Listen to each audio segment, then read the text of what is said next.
There's a context for thinking about the world that plays a large role in contemporary science. The term often used is emergent complexity. One finds many systems where, as they evolve over time, a kind of complexity or form of interaction or dynamic can be seen. I have argued that this pattern runs through most of the major scientific disciplines, especially if you order them along the line of cosmic evolution.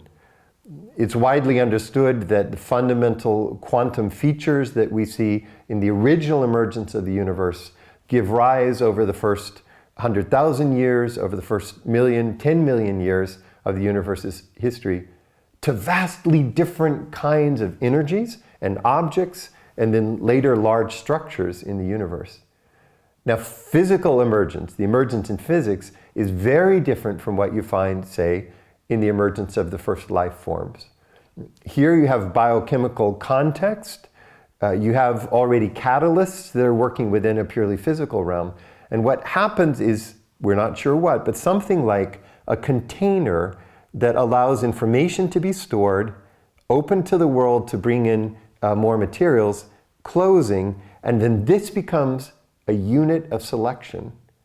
That is, the one that is better able to survive in its environment tends to make more copies of itself.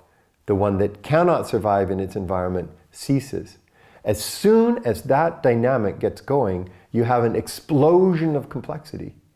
For each unit that survives, it turns out that the strategy of becoming more complex is in most cases a strategy for survival. That is, you get a motor of complexity launched at the very beginning of the biological evolutionary process that then seems to be unstoppable.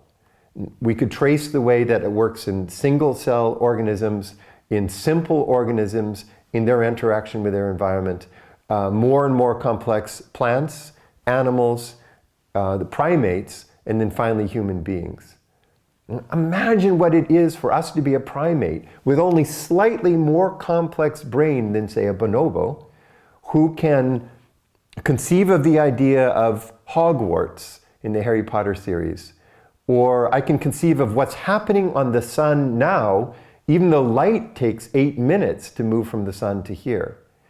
Or I can dream of world peace, even if this is impossible. That notion then moves on to the emergence of spirituality and theological beliefs, the beliefs about an ultimate, in virtually every tradition, every culture of the world. Now, with that, we get to the theological question. How could these two fit together? Of course, you can say the way that scientists talk about the world doesn't really matter. Let science be science and let my language of faith stand on its own.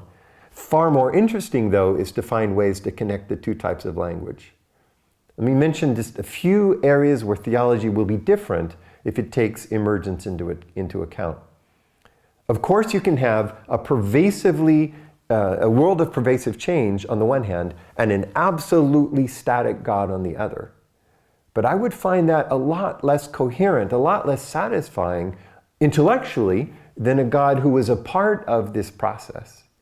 That means setting aside the God who cannot be affected by the process and thinking of ways in which God can be responsive to the world, offering an aim, a target for the world at every moment.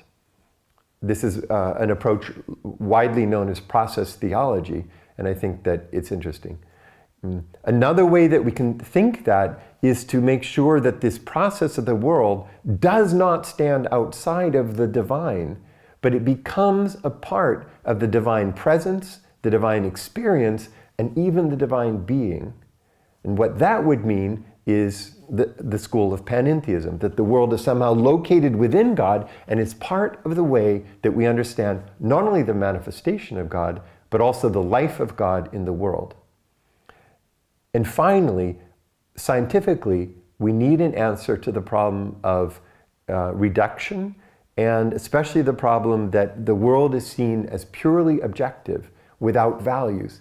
In my view, you cannot derive values, so a deep, thick sense of fundamental values in the world, from science alone. If, however, one brings the resources of the theological traditions, that can be done. We have then a process which in some sense is understood to be the process of God, and yet a fundamental nature of the divine being, which is value, which can pull things toward itself, or in traditional religious terms, a God who seeks the transformation of the world, who seeks a final goal. If we're able to take a notion of God and bring a framework of understanding and a framework of value that we can see or show fits coherently with emergent evolution in the natural world, we have a powerful theological approach, a powerful way to integrate the best of theology and the best of science today.